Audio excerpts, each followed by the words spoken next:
I sat at our dining room table watching Dad raise his wine glass toward my younger brother Jake, who beamed like he had just won the lottery.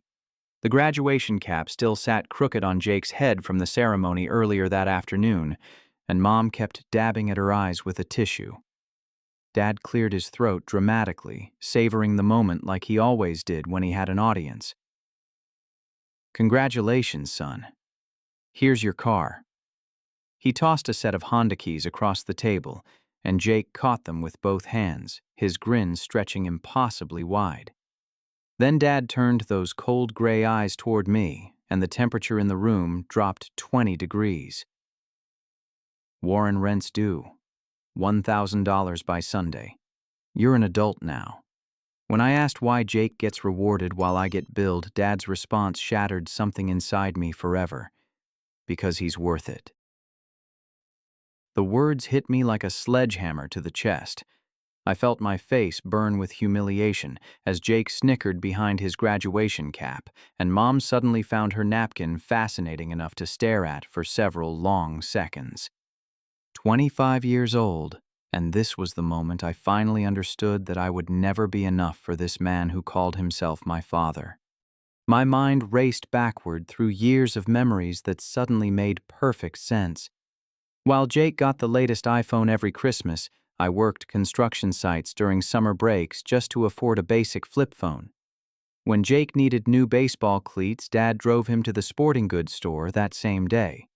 When I asked for help buying work boots for my job, Dad told me real men earn their own equipment.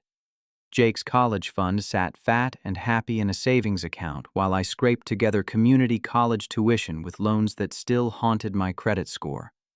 The Honda Civic gleamed in our driveway like a trophy paid for with cash that Dad somehow managed to produce from thin air.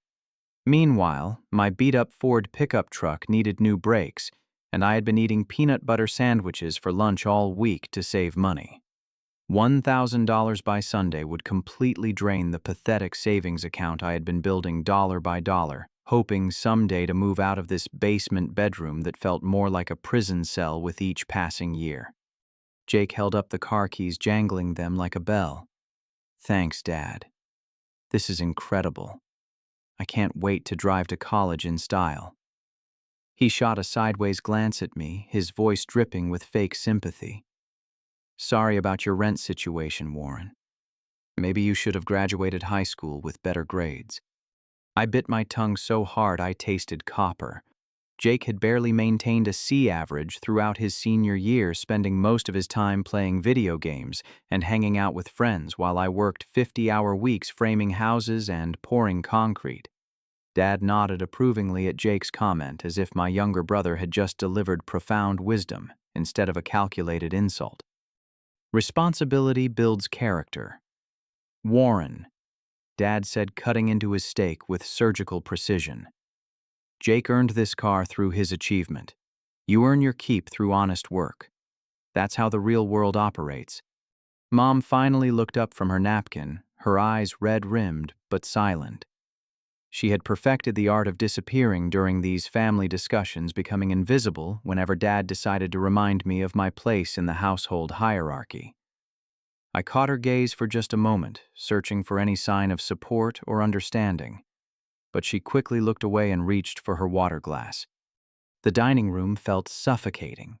Family photos lined the walls, most of them featuring Jake's baseball games, school awards, and birthday parties. My face appeared in a few group shots, usually standing slightly apart from everyone else, like an afterthought that someone remembered to include at the last minute.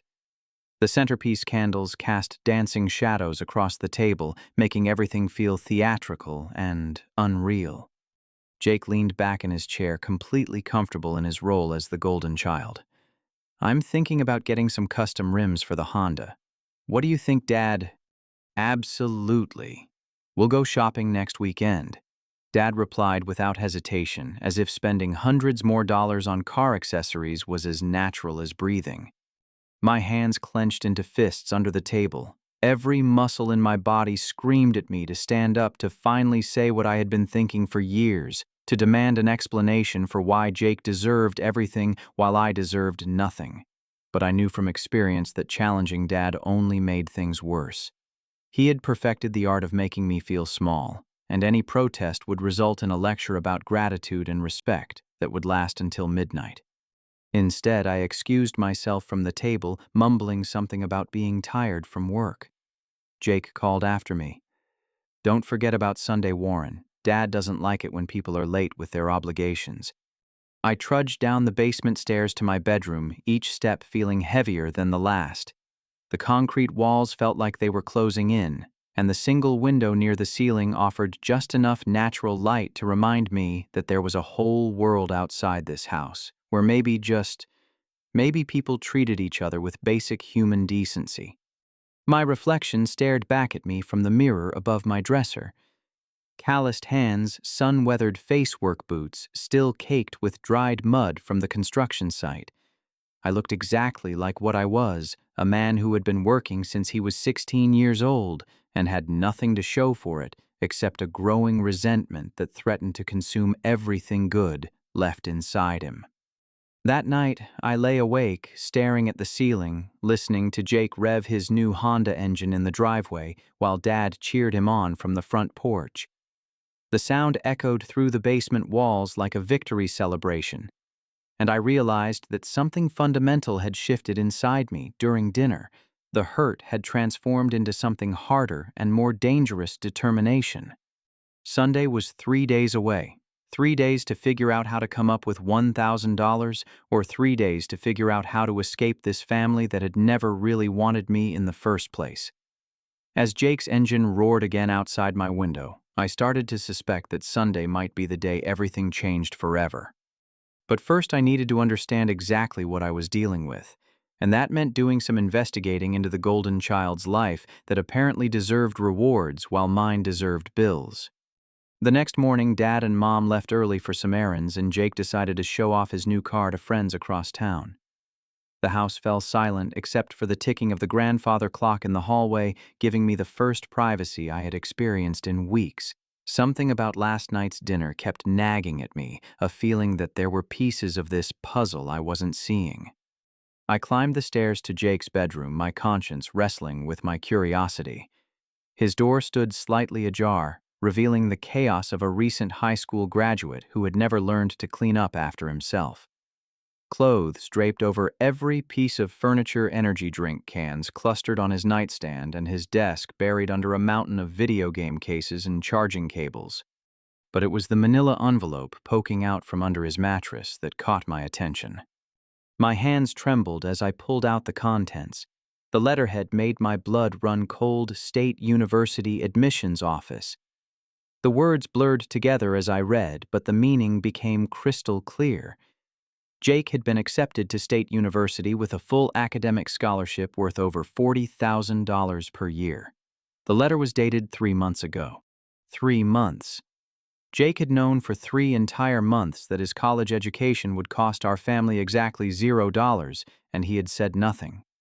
While Dad lectured me about responsibility and adult obligations, Jake had been sitting on a full-ride scholarship that made every conversation about college expenses a complete lie.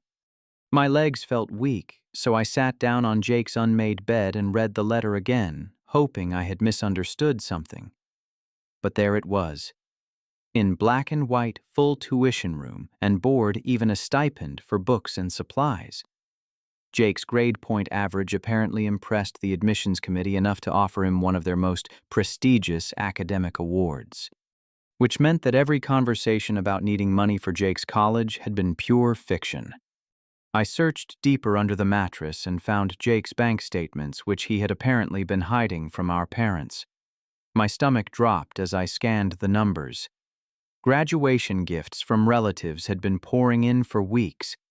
$500 from Grandma Rose, $300 from Aunt Susan, $200 from various family friends. Jake's checking account showed a balance of over $4,000 money that he had been secretly accumulating while claiming to be broke. But the real knockout punch came when I found his text message conversations. Jake had left his phone charging on the desk, and the screen lit up when I accidentally bumped the charging cable. The messages were right there, no password protection needed. My eyes scanned through weeks of conversations with his girlfriend Sarah, and the content made me physically sick. My parents still think I need money for college LOL. Jake had texted just 2 days ago. Dad's making Warren pay rent now so they can help with my expenses. So stupid that they don't know about the scholarship yet. Sarah's response was even worse. That's hilarious. Your brother seems like such a loser anyway. At least you're getting paid to watch him suffer. Yeah, Dad's been taking money from Warren's old college fund to pay for my car insurance and stuff. Warren has no idea. It's actually pretty genius. The phone slipped from my hands and clattered onto the desk. My college fund.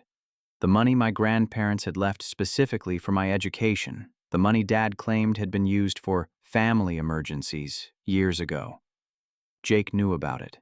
Jake had been benefiting from it. I scrolled through more messages, each one revealing another layer of deception.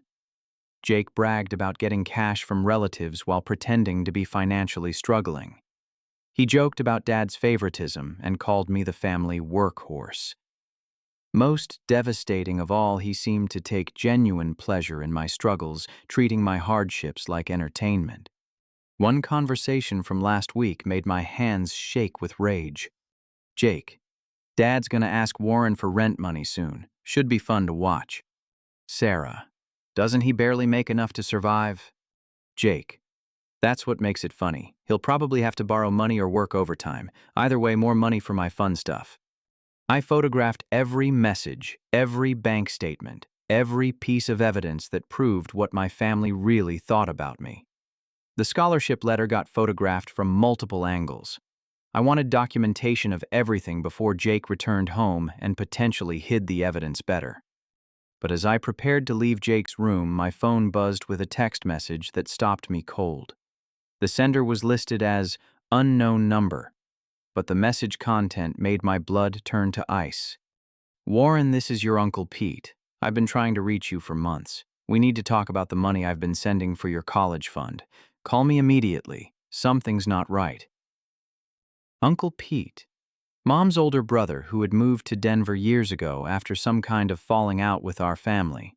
I barely remembered him except for occasional birthday cards when I was younger, but he had been sending money for my college fund.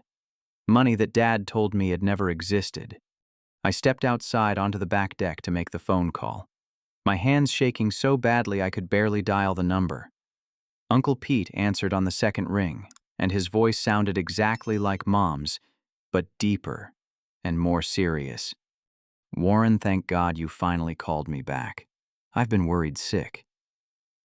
Uncle Pete, I don't understand. What money are you talking about? There was a long pause, and when he spoke again, his voice was filled with barely controlled anger. Son, I've been sending $500 every month to your college fund for the past 4 years. $24,000 total. Your father was supposed to be putting it aside for your education. The deck railing became the only thing holding me upright. $24,000. Enough to pay for a complete college education, enough to change my entire life trajectory. Money that had been sent specifically for me, money that I had never seen or heard about. Warren, are you still there? I'm here, I managed to whisper. But I never got any of that money. Dad told me I didn't have a college fund. Uncle Pete's response came through gritted teeth. That son of a bitch. I knew something was wrong when you never called to thank me for the graduation gift I sent last year, and when your mom stopped returning my calls about your college plans. Everything was starting to make horrible sense. The mysterious family emergencies that had supposedly drained my education savings. Dad's ability to pay for Jake's extras, despite claiming money, was tight. The casual way Dad had produced cash for Jake's car while demanding rent money from me. Uncle Pete, I think they've been stealing from me for years. We need to meet in person, Warren. This is bigger than just the college money. There are things about your family that you need to know, things your mother should have told you a long time ago. How fast can you get to Denver? I looked back at the house where I had grown up, the house that suddenly felt like a prison designed to keep me small and powerless. Inside those walls, my family was actively conspiring to take advantage of me while pretending to care about my well-being. They had stolen my education, stolen my future, and worst of all, they seemed to enjoy watching me struggle under the weight of their deception. Uncle Pete, I think I might be ready to leave this place forever, but first I need to understand exactly what I'm dealing with. Then start gathering evidence, son. Document everything, and whatever you do, don't let them know that you're onto their game. People who steal from family are capable of much worse than you might imagine. As I hung up the phone, Jake's Honda pulled into the driveway, music blasting through the open windows. He climbed out of the car laughing with his friends, completely oblivious to the fact that his house of lies was about to come crashing down around him. But I still needed more information before I could make my next move. And something told me that the worst revelations were still waiting to be discovered. That evening, I waited until the house settled into its usual rhythm. Dad retreated to his home office to work on construction bids. Mom lost herself in her evening television programs, and Jake disappeared upstairs to video chat with his girlfriend. The familiar sounds of our family's separate lives gave me the cover I needed to do more investigating. I crept back into Jake's room this time, armed with my phone camera and a growing understanding of just how deep this deception went. The scholarship letter was still hidden under his mattress, but now I searched more systematically through his belongings. What I found in his desk drawer made my stomach turn inside out. Bank statements going back 6 months revealed regular deposits that Jake had been hiding from our parents, but these weren't just graduation gifts from relatives. Someone had been making monthly transfers of $500 directly into Jake's account, transfers that lined up perfectly with the dates Uncle Pete had mentioned sending money for my college fund. Dad had been intercepting the money Uncle Pete sent for my education and funneling it directly to Jake's personal checking account. $24,000 of my future had been handed to my brother like an allowance money he spent on video games, restaurant meals, and entertainment while I worked construction jobs and ate peanut butter sandwiches. But the bank statements revealed something even more sinister. Jake had been receiving other mysterious deposits, smaller amounts ranging from $50 to $200, all labeled as transfers from something called Warren Mitchell Construction Account. Warren Mitchell. My full name attached to a business account I had never opened. My hands shook as I photographed every statement, every transaction, every piece of evidence that proved my family had been systematically robbing me. But I needed to understand the full scope of what they had done, so I crept downstairs to Dad's home office. The office door stood slightly open, and Dad's computer glowed in the darkness. He had stepped outside to smoke his evening cigarette, a habit that usually kept him occupied for at least 10 minutes. I slipped inside and quickly accessed his email account, which he had carelessly left logged in. What I found there destroyed any remaining hope that this had all been a misunderstanding. Email after email between Dad and Jake planning how to squeeze more money out of me without raising suspicion. They had been discussing my rent increase for weeks, calculating exactly how much they could demand without pushing me to move out entirely. Dad's business was failing, hemorrhaging money due to poor management and bad decisions, and they needed my income to prevent complete financial collapse. But worse than that, I found emails between Dad and various credit card companies' loan applications that had been submitted using my personal information without my knowledge or consent. Dad had been applying for credit cards in my name, accumulating debt that would eventually destroy my credit score while funneling the money into his failing business ventures. Identity theft, financial fraud, everything they had done to me was not just morally wrong, but criminally illegal. One email thread between Dad and Mom made me see red. Dad, Warren's getting suspicious about the rent increase. We need to be more careful. Mom, maybe we should tell him the truth about Pete's money. He has a right to know. Dad, absolutely not. Warren finding out about that money would ruin everything. Jake needs that support more than Warren does. Warren's too stupid to use a college education anyway. Mom, that seems harsh even for you. Dad, it's realistic. Warren's a laborer, always has been, always will be. Jake has potential. We're investing in the right son. The right son?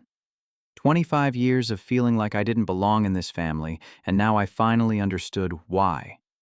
Dad had never seen me as his child worth investing in. I was just a source of labor and income, someone to exploit while they nurtured Jake's future. I photographed every email, every document, every piece of evidence that proved what they had been doing. But as I prepared to leave Dad's office, I noticed a manila folder labeled insurance papers sitting on his desk. Something compelled me to look inside. The folder contained homeowners' insurance documents, property tax bills, and mortgage statements that revealed the true extent of Dad's financial crisis. The house was 3 months behind on mortgage payments. Dad had borrowed against the equity multiple times, and the bank was preparing foreclosure proceedings. Property taxes hadn't been paid in over a year. But buried in the middle of the stack was a document that made my blood run cold: a life insurance policy on me, taken out 6 months ago, with Dad listed as the sole beneficiary. $500,000 if I died accidentally or from illness. The policy premium was being paid through automatic withdrawals from one of the credit cards that Dad had opened illegally in my name. My family hadn't just been stealing my money and my future, they had been planning for the possibility of profiting from my death. I stumbled out of the office and back to my basement bedroom, my mind reeling with the scope of their betrayal. These weren't people who had made mistakes or shown poor judgment. These were predators who had been systematically destroying my life while pretending to care about my well-being. Uncle Pete's phone number was still saved in my recent calls. I texted him immediately. "Can you talk? I found evidence of identity theft, fraud, and worse. I need help." His response came back within minutes. "Call me now, and Warren, start planning your exit strategy. These people are dangerous." As I dialed Uncle Pete's number, I could hear Jake laughing upstairs with his friends, probably spending more of my stolen college money on pizza and entertainment. Dad had come back inside and was watching television with Mom, both of them completely comfortable with the elaborate web of lies they had built around me. But they had no idea that their house of cards was about to collapse. And when it did, I intended to be far enough away to watch it burn from a safe distance. The phone rang once before Uncle Pete picked up, and when I heard his voice, I realized that for the first time in years, I wasn't completely alone in this fight. "Uncle Pete, I think I'm ready to hear everything you know about my family, because I'm done being their victim."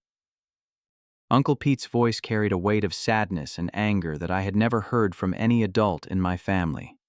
As he spoke, I felt like I was finally understanding the true story of my life for the first time. "Warren, your mother and I grew up in a house where our father was a controlling, manipulative man who used money to hurt people. When she married your dad, I warned her that he had the same tendencies, but she thought she could change him. I've been watching from a distance for years, sending money and hoping things would get better." He paused, and I could hear him taking a deep breath before continuing. "Son, there's something else you need to know, something that explains why your dad has treated you differently your entire life. Your mother should have told you this years ago, but she's been too scared to stand up to him." My stomach clenched as I prepared myself for whatever revelation was coming next. "Warren, the man you call Dad isn't your biological father. Your real father was a Marine named David Chen, who died in Afghanistan before you were born. Your mother was pregnant when she met the man you know as Dad, and he promised to raise you as his own son." The basement walls felt like they were spinning around me. Everything I had ever known about myself, about my place in this family, about why I had always felt like an outsider, suddenly made horrible sense. "How long has he known?" "Since you were about 5 years old. Your mother told him the truth when you started asking why you looked different from him and Jake. Instead of accepting you as his son, he used that knowledge as justification for treating you like a burden instead of a blessing. 20 years. For 20 years, this man had known that I wasn't his biological child, and instead of loving me anyway, he had punished me for circumstances beyond my control.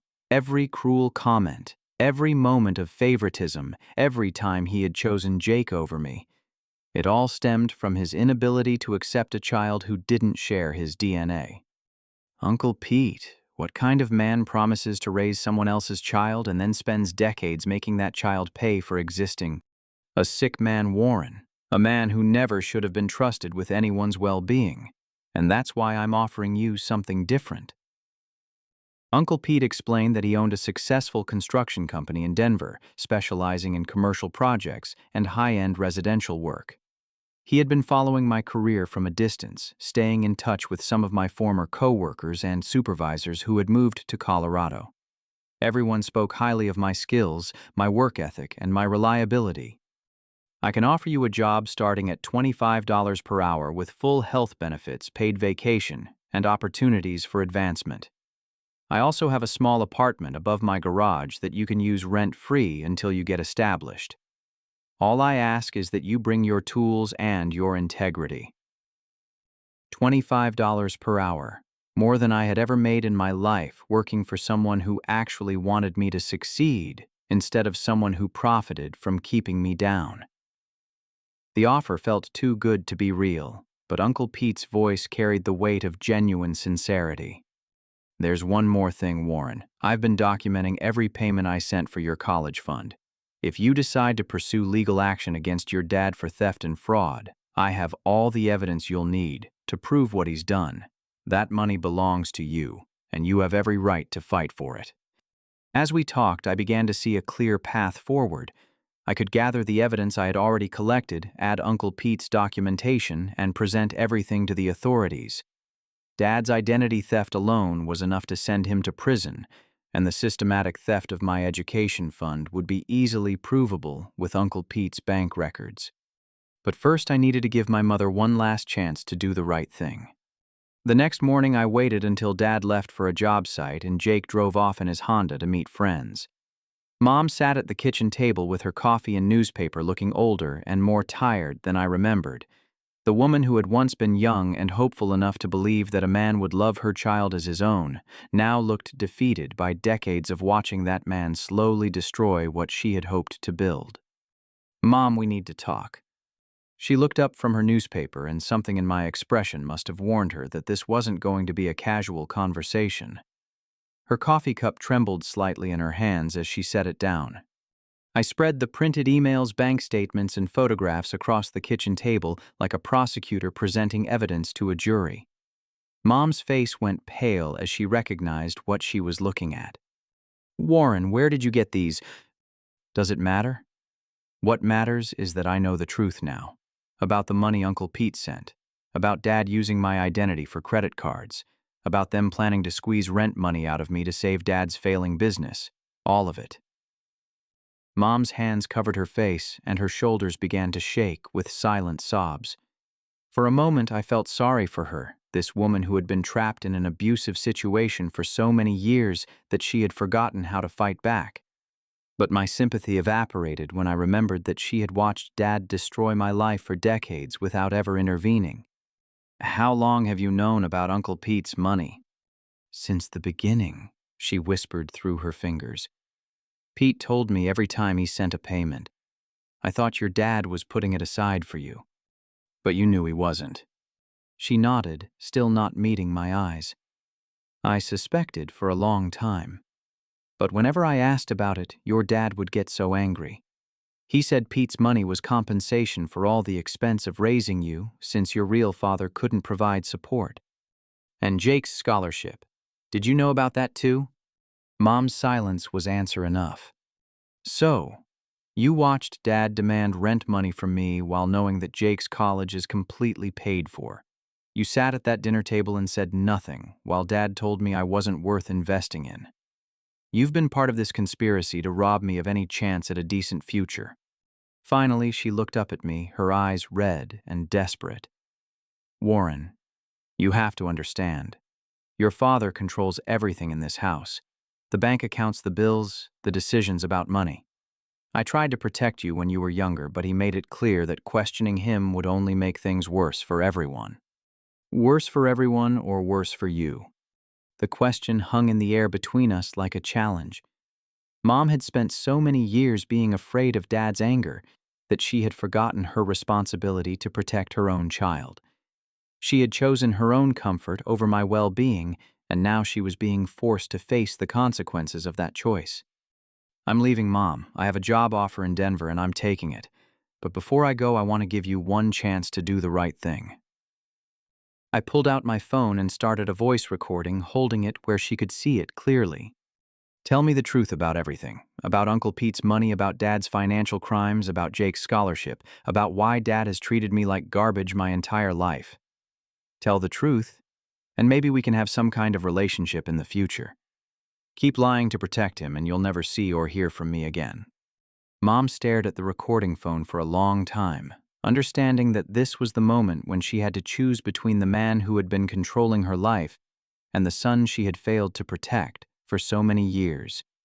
When she finally started talking, her voice was barely above a whisper, but every word was clear enough for the recording to capture.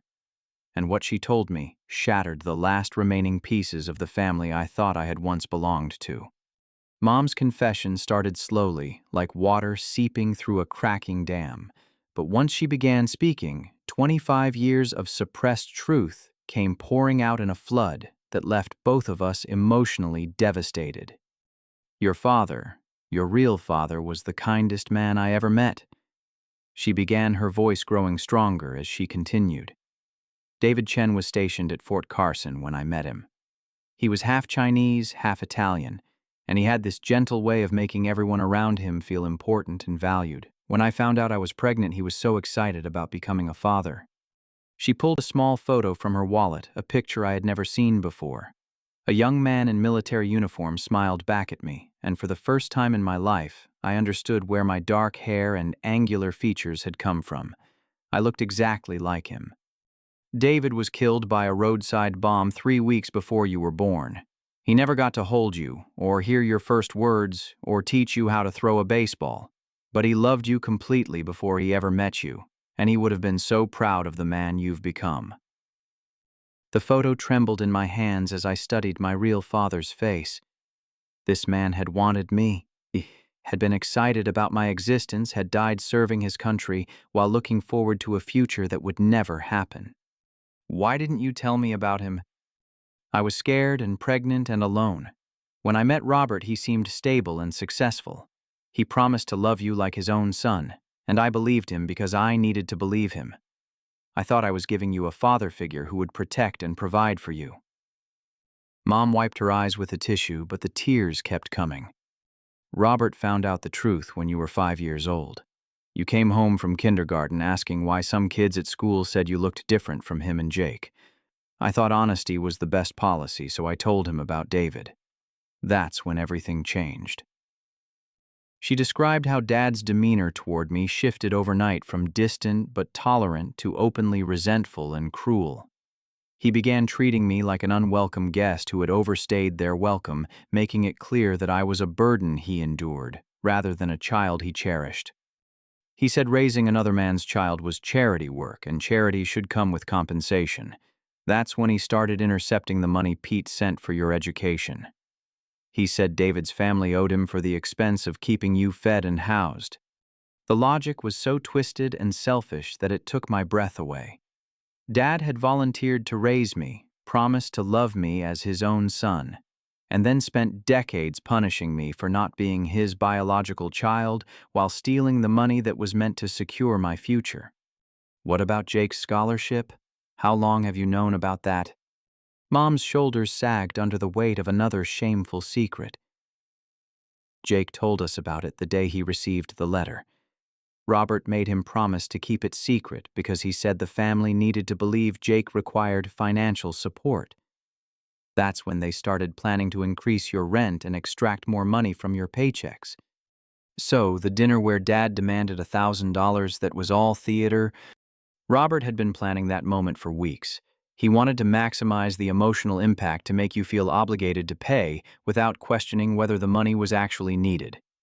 I thought about that dinner, how Dad had savored the moment of tossing Jake's car keys across the table before delivering the crushing blow of demanding rent money. He had orchestrated the entire scene to cause maximum psychological damage, and my mother had sat there silently while he did it. Mom, why didn't you ever stand up for me even once? The question broke something inside her, and she began sobbing in a way that sounded like 25 years of grief finally being released. Because I was terrified of him, Warren. You don't know what he's like when nobody else is around. The verbal abuse, the threats, the way he makes you feel like you're worthless and lucky to be tolerated. I convinced myself that staying quiet was protecting you from worse treatment, but really I was just protecting myself from his anger. See, she described years of emotional abuse that I had only glimpsed from my position as an outsider in the family. Dad controlled every aspect of their lives, monitored their phone calls, restricted their access to money, and used psychological manipulation to keep everyone dependent on his approval. He told me that if I ever tried to leave or expose what he was doing, he would make sure I lost custody of both you and Jake. He said no court would give children to a woman who couldn't support herself financially. I believed him because he made me believe I was helpless without him. But the most devastating revelation came when Mom explained Dad's long-term financial strategy. Robert's business has been failing for over a year. He's borrowed against the house maxed-out credit cards and made terrible investment decisions. The only thing preventing immediate bankruptcy is the money he's been stealing from you and the rent payments he planned to extract going forward. She pulled out a folder of financial documents that she had apparently been hiding from Dad, papers that showed the true extent of his business collapse. The mortgage is 4 months behind. Property taxes haven't been paid in 18 months. The bank started foreclosure proceedings last week, but Robert thinks he can delay it long enough to squeeze more money out of your paychecks. I stared at the foreclosure notice, understanding that my family's desperate financial situation had turned me into their primary source of survival. They weren't just stealing my past and my future, they were planning to drain my present until there was nothing left. There's something else, Warren. Something that scared me so badly I started hiding these papers. Mom showed me insurance documents that made my blood turn to ice. In addition to the life insurance policy, I had already discovered Dad had taken out accidental death policies, disability insurance, and even burial coverage, all with himself listed as the sole beneficiary. He's been talking about how dangerous construction work can be, how many accidents happen on job sites. Last week he asked me detailed questions about your work schedule and which sites you'd be working on. When I asked why he needed to know, he said he just wanted to be able to reach you in case of emergency. The implications hit me like a physical blow. Dad hadn't just been stealing my money and destroying my credit. He had been creating a financial incentive for something terrible to happen to me, and he had been gathering information about my whereabouts and schedule. Mom, do you think he would actually hurt me? She looked directly into my eyes for the first time during our entire conversation, and what I saw there was pure terror. Warren, I think your father is capable of much worse things than I ever imagined, and I think you need to get out of this house immediately before he realizes that you know the truth. As if summoned by our conversation, Dad's pickup truck pulled into the driveway returning from his job site hours earlier than expected.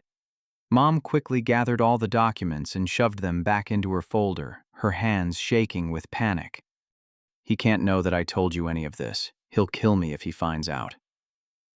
The way she said those words with complete certainty, rather than hyperbole, told me everything I needed to know about the man who had raised me and the woman who had failed to protect me. Dad's footsteps echoed across the front porch, and I realized that my window of opportunity for a safe escape was rapidly closing. I had the evidence I needed, the job offer waiting in Denver, and now the complete truth about my family's betrayal. But I also had a mother who was trapped in an abusive situation and a father who might be planning something much worse than financial theft. The front door opened and Dad's voice boomed through the house. "Where is everyone? We need to have a family meeting about Warren's rent payment." Time had just run out, and I needed to decide whether to confront him directly or disappear into the night before he realized that his house of lies had finally collapsed. Dad's heavy footsteps echoed through the hallway as he searched for us, his voice growing more demanding with each call. "Warren, get up here. We need to discuss your payment schedule." Mom's face had gone completely white, and she clutched my arm with desperate strength. "Don't let him know what we talked about," she whispered urgently. "Promise me you'll be smart about this." I helped her quickly hide the documents we had been reviewing, then headed upstairs to face Dad for what I knew would be the last time. He stood in the living room, still wearing his work clothes, concrete dust coating his boots and his expression radiating the kind of aggressive confidence that comes from believing you hold all the power in a situation. "There you are. Sit down, we need to talk business." I remained standing, which seemed to irritate him immediately. Dad was accustomed to people following his directions without question, and my subtle defiance threw him off his usual script. "Sunday is tomorrow, Warren. I need to know your plan for getting me that $1,000. My business has some cash flow issues, and I can't afford to carry dead weight in this household anymore."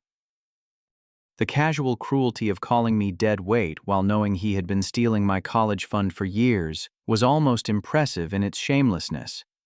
But I had learned enough about manipulation tactics to recognize what he was doing, creating artificial urgency to prevent me from thinking clearly about my options. "I've been thinking about the rent situation, Dad. It seems like there might be some better solutions than draining my savings account." His eyes narrowed suspiciously. Dad could sense when someone wasn't responding according to his expectations, and my calm tone was apparently setting off alarm bells. "What kind of solutions?" "Well, I've been wondering about that college fund Grandpa and Grandma left for me. You mentioned it got used for family emergencies, but I've been thinking maybe I should contact the lawyer who handled their estate just to understand exactly what happened to that money." The change in Dad's expression was immediate and telling. His face went from confident aggression to barely controlled panic in the span of about 3 seconds. "That money was used years ago, Warren. Family emergencies like I told you. There's no point in digging up old paperwork." "I'm sure you're right. But Uncle Pete mentioned something about sending money for my education over the years. I thought maybe there was some confusion about different accounts." Now Dad looked genuinely rattled. He hadn't expected me to be in contact with Uncle Pete, and the mention of educational funding was clearly hitting too close to home. "Your Uncle Pete is a liar and a troublemaker. Whatever he told you about sending money is complete fiction. He's been trying to cause problems in this family for years." But Dad's reaction told me everything I needed to know. He was scared, which meant he knew exactly what Uncle Pete had been sending and where that money had actually gone. "You know what, Dad? Maybe you're right. Maybe I'm overthinking this whole situation." I forced myself to smile and act like I was backing down from the conversation. Dad visibly relaxed, believing he had successfully deflected my questions and maintained control over the narrative. "Good. Now about that $1,000? I'll have it for you Sunday evening. I just need to make some arrangements with my bank." Dad nodded with satisfaction, convinced that he had successfully manipulated me into compliance one more time. He had no idea that I was buying myself time to execute an escape plan that would leave him facing the consequences of his actions alone. That night, I waited until the house went completely silent before beginning my preparations. I packed systematically, taking only belongings that were unquestionably mine, and leaving behind anything that Dad could claim ownership of. Clothes, tools, a few sentimental items from my childhood, and my truck registration and insurance papers went into garbage bags and cardboard boxes. Most importantly, I gathered every piece of evidence. I had collected photographs of Jake's bank statements and scholarship letter printouts of Dad's emails, documentation of the credit cards opened in my name, and recordings of Mom's confession. I also made copies of everything and mailed them to Uncle Pete's address in Denver, ensuring that the evidence would be preserved even if something happened to my originals. I transferred my direct deposit information to a new bank account I had opened in a different city, changed my emergency contact information at work, and submitted formal notice that I would not be returning after the weekend. My supervisor, a decent man named Charlie, who had always treated me fairly, wished me luck and told me I would always have a reference for future employment. Uncle Pete and I had spoken twice more during the week, finalizing details of my move to Denver. The job would start the following Monday, the apartment was ready for occupancy, and he had even arranged for a small truck rental to help transport my belongings. "Warren, you're doing the right thing," he had told me during our last conversation. "Sometimes the bravest thing a person can do is walk away from people who are destroying their life." Saturday night, I wrote the letter that would explain everything to my family.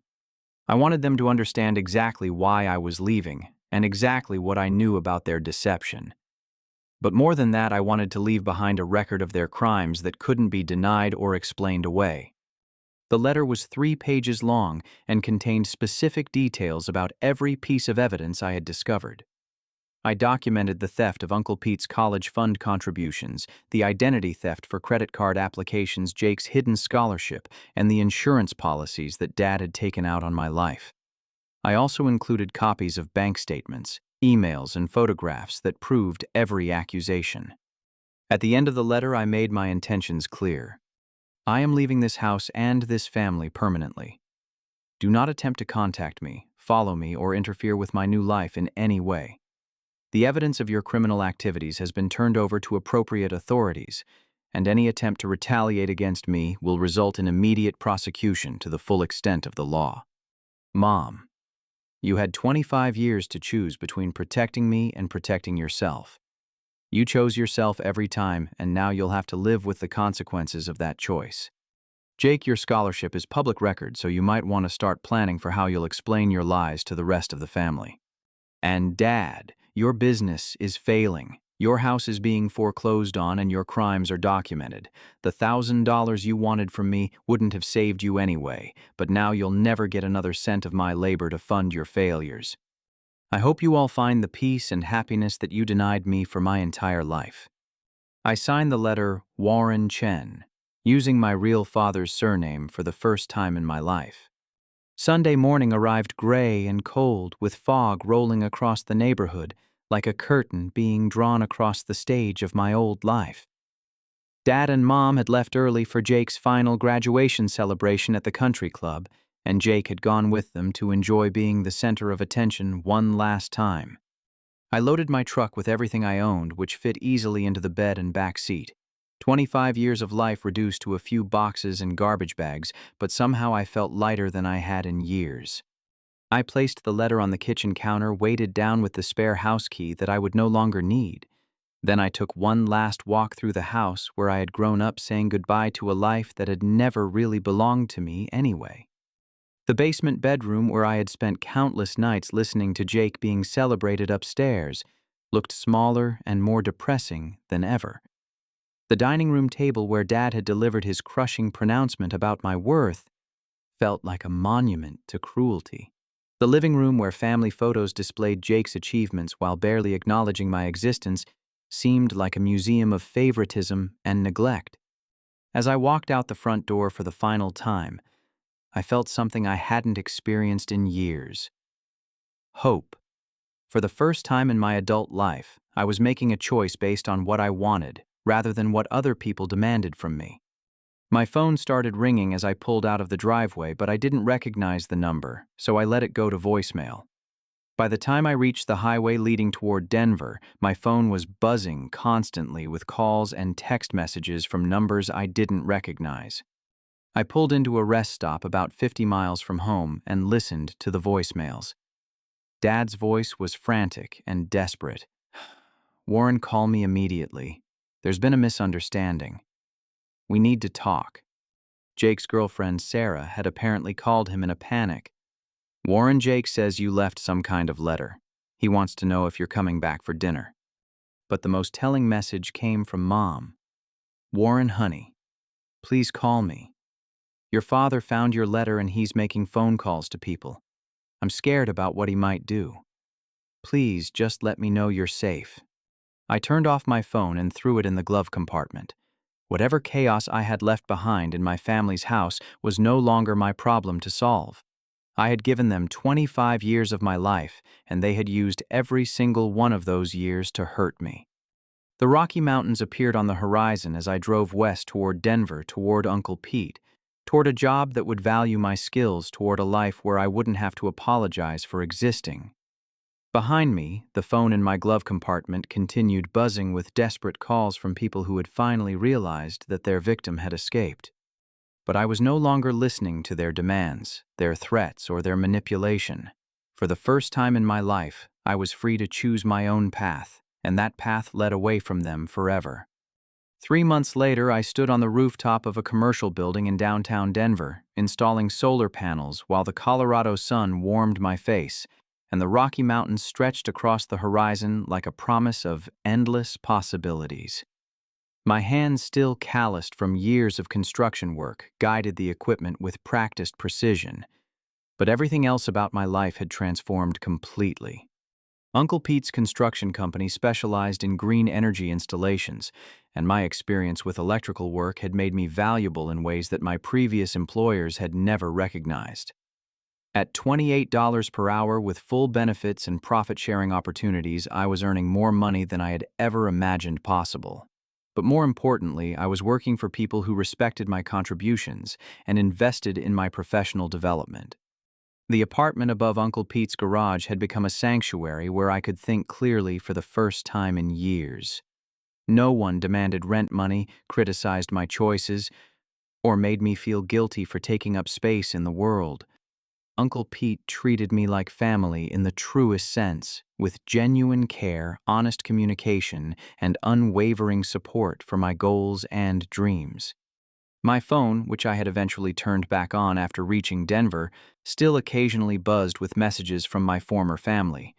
But the tone of their communications had changed dramatically over the past 3 months. The first wave of messages had been angry and demanding. Dad insisted that I return immediately to discuss this misunderstanding like adults. Jake claimed that I had stolen documents that belonged to the family and threatened legal action if I didn't return them. Mom pleaded for me to come home and work things out because the family needed me.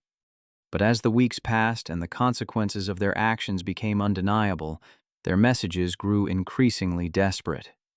Dad's construction business had collapsed completely when the identity theft charges I filed with the FBI triggered an investigation into his financial practices. 3 credit cards opened illegally in my name, multiple fraudulent loan applications, and the theft of Uncle Pete's educational contributions created a federal case that resulted in criminal charges for identity theft, mail fraud, and wire fraud. The house went into foreclosure as expected, but Dad's legal troubles meant he couldn't secure alternative housing with decent credit or employment references. The man who had spent years telling me I was worthless discovered what worthlessness actually felt like when no legitimate employer would hire him and no landlord would rent to him. Jake's scholarship remained secure, but his reputation suffered when the investigation revealed that he had been knowingly spending money stolen from his brother's education fund. The state university administration required him to attend financial ethics counseling as a condition of maintaining his academic standing. More importantly, extended family members who learned about the deception began treating Jake with the same skepticism they had once reserved for me. But the most significant change involved Mom, who finally found the courage to leave her abusive marriage when she realized that Dad's criminal behavior had put her own future at risk. She called me one evening in October, her voice stronger and clearer than I had heard it in years. "Warren, I filed for divorce. I moved in with my sister Linda in Phoenix, and I'm starting a new job at a nonprofit organization that helps women escape domestic violence situations. For the first time in our relationship, Mom was asking for my forgiveness instead of demanding my compliance. She acknowledged the decades of harm caused by her failure to protect me, and she didn't make excuses or minimize the impact of her choices. I know I don't deserve your forgiveness, and I'm not asking for immediate reconciliation. I just want you to know that I understand what I did wrong, and I'm committed to becoming the mother you should have had all along." I appreciated her honesty, but I also made it clear that rebuilding our relationship would require consistent effort over many years. Trust once broken so completely couldn't be repaired with apologies alone. Uncle Pete helped me process these developments with the wisdom of someone who had watched our family's dysfunction from a healthy distance. Forgiveness is something you do for yourself, Warren, not for them. But forgiveness doesn't mean forgetting, and it doesn't mean allowing people to hurt you again. The legal proceedings against Dad continued throughout the fall, with prosecutors building a comprehensive case that would likely result in several years of prison time. Uncle Pete's meticulous financial records proved that over $30,000 had been stolen from my education fund when interest and penalties were calculated. The identity theft charges carried additional penalties that could extend Dad's sentence significantly. Jake tried to contact me directly in November, apparently hoping to convince me to ask prosecutors to reduce Dad's charges. His voicemail revealed the same manipulative tendencies that had characterized his behavior throughout our childhood. Warren, I know you're angry, but Dad's going to prison if you don't help him. Think about what this is doing to our family. Mom's crying every day and I can't afford college if Dad goes to jail. Maybe we can work out some kind of payment plan for the money you say he took. The phrase, money you say he took, told me everything I needed to know about Jake's continued refusal to accept responsibility for his role in the family's crimes. I deleted the message without responding and blocked his number permanently. But the most satisfying development came in December when Uncle Pete presented me with an early Christmas gift that changed the trajectory of my entire future. Warren, you've been working here for 6 months and you've proven yourself to be one of the most reliable and skilled employees I've ever hired. I want to offer you a partnership in the business. Uncle Pete explained that his company had grown rapidly due to increasing demand for renewable energy installations, and he needed someone trustworthy to help manage operations and eventually take over when he retired. He offered me a 40% ownership stake in exchange for a small investment and a commitment to learn the business management aspects of construction work. You'll be making 6 figures within 2 years, and this business will be yours someday if you want it. You have the work ethic, the technical skills, and most importantly, the integrity that this industry needs.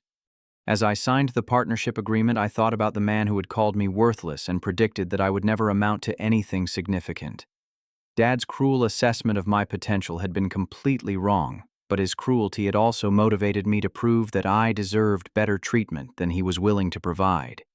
The apartment above Uncle Pete's garage had been renovated into a proper living space, but I was also looking at purchasing a small house in a neighborhood where young professionals and families created the kind of community I had always wanted to be part of. For the first time in my life, I was making plans based on my own goals rather than other people's demands. Uncle Pete and I developed the kind of relationship I had always hoped to have with a father figure: mutual respect, honest communication, and shared investment in each other's success. He told me stories about my real father, David Chen, and helped me understand that courage and integrity were hereditary gifts that couldn't be stolen by people who lacked those qualities themselves. On Christmas Eve, I received a card from Mom with a simple message.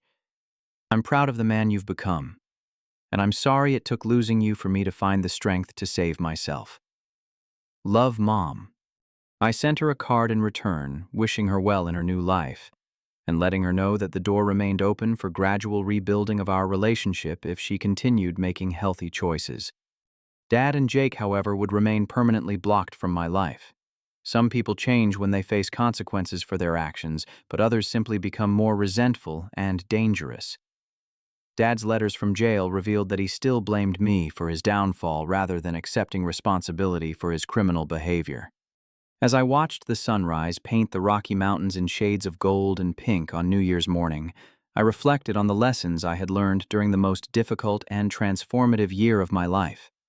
I learned that blood doesn't create family. Love, respect, and genuine care create family. I learned that your worth isn't determined by other people's opinions, but by your own integrity and the effort you put into becoming the person you want to be. I learned that sometimes walking away from toxic relationships, even family ones, is the healthiest and most courageous choice you can make. Most importantly, I learned that you don't have to accept the life other people design for you.